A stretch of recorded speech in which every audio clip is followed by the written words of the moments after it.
Challenger's Friend is Here Today, handled by Washington, D.C. native and AmeriCorps graduate Robert West. Ladies and gentlemen, Mr. Lincoln.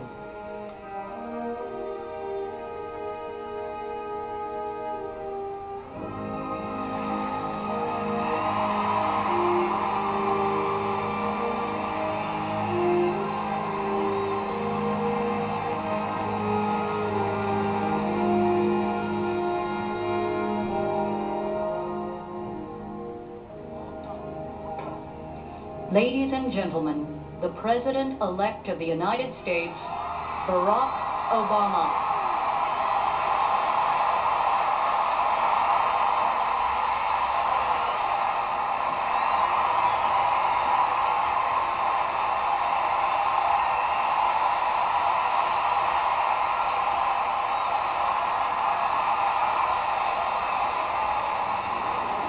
Hello, America.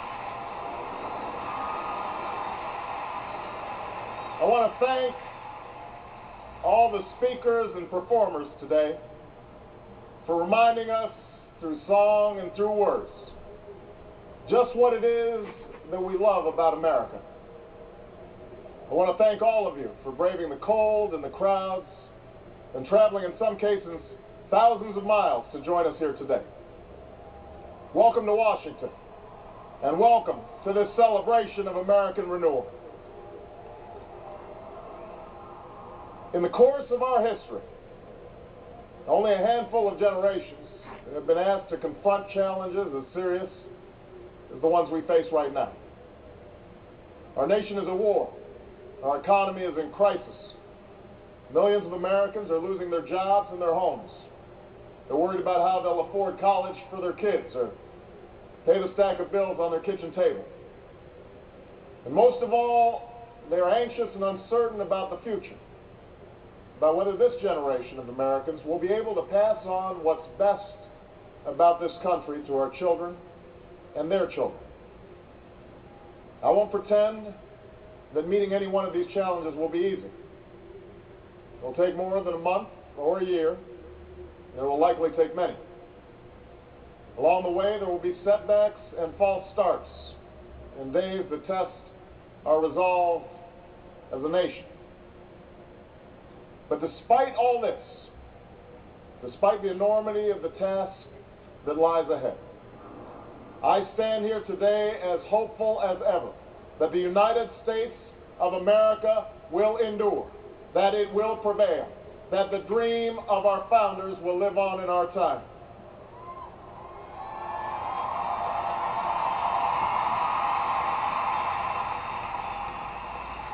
What gives me hope is what I see when I look out across this moment. From these monuments are chiseled those unlikely stories that affirm our unyielding faith.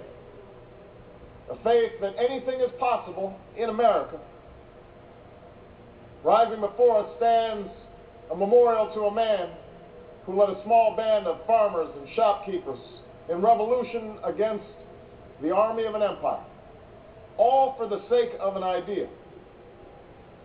On the ground below is a tribute to a generation that withstood war and depression. Men and women like my grandparents who toiled on bomber assembly lines and marched across Europe to free the world from tyranny's grasp. Directly in front of us is a pool that still reflects the dream of a king and the glory of a people who marched and bled so that their children might be judged by their character's content. And behind me, watching over the union he saved, sits the man who in so many ways made this day possible. And yet, as I stand here today, what gives me the greatest hope of all is not the stone and marble that surrounds us, but what fills the spaces in between.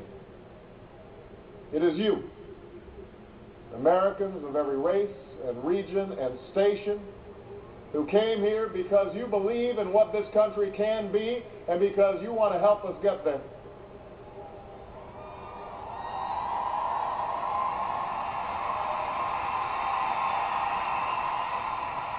The same thing that gave me hope from the day we began this campaign for the presidency nearly 2 years ago.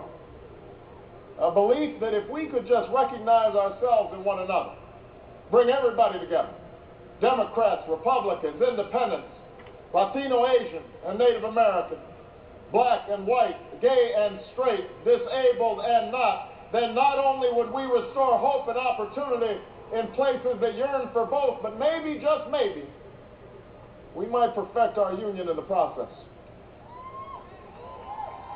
This is what I believed. But you made this belief real.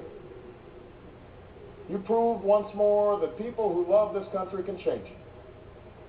And as I prepare to assume the presidency, yours are the voices I will take with me every day when I walk into that Oval Office.